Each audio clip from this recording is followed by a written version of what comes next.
सबसे पहले मैं पाठ का परिचय देती हूँ। पथ मेरा आलोकित कर दो, अर्थात मेरे मार्ग को प्रकाशमान कर दो।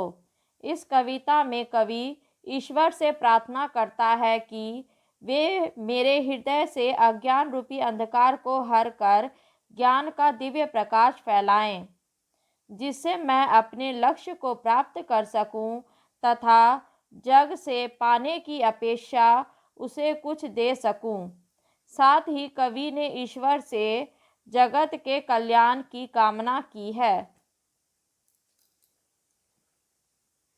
पथ मेरा आलोकित कर दो, नवल प्रात की नवल रश्मियों से मेरे उर का तम हर दो।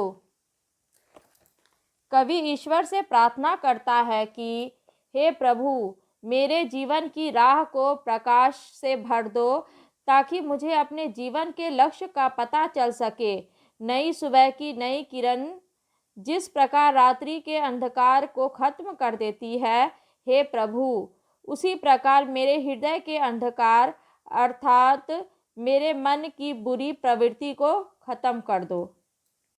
मैं नन्हा सा पथिक विश्व के पथ पर चलना सीख रहा हूँ। मैं नन्हा सा विहग विश्व के नभ में उड़ना सीख रहा हूँ। पहुँच सकूँ निर्दिष्ट लक्ष्य पर मुझको ऐसा पग दो पर दो, अर्थात कवि अपने को नन्हा सा यात्री बताता है जो विश्व के पथ पर अभी चलना सीख रहा है। कवि अपने को नन्हा सा पक्षी बताता है जो विश्व के आकाश में अभी उड़ना सीख रहा है।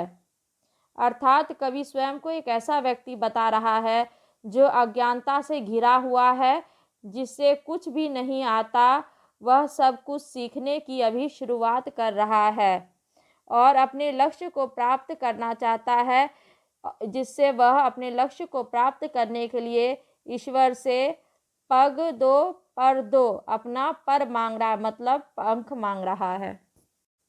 पाया जग से जितना अब तक और अभी जितना मैं पाऊं, मनोकामना है यह मेरी, उससे कहीं अधिक दे जाऊं।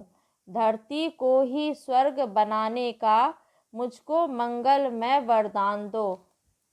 इसमें कवि कहते हैं कि हे प्रभु, मुझे अब तक जो विरासत में मिला है और जितना भी मैं जीवन से प्राप्त करूं, मेरी यह इच्छा है कि इससे अधिक मैं संसार के लिए छोड़कर जाऊं। ऐसा कल्याणकारी वरदान दीजिए जिससे मैं अपने सत्कर्मों से इस धरती, इस संसार को स्वर्ग बना सकूं। इस कविता के कवि द्वारिका प्रसाद महेश्वरी हैं, जिन्होंने कविता द्वारा बच्चों के अंदर लोक कल्याणकारी भावना को जागृत करने का प्रयास किया है।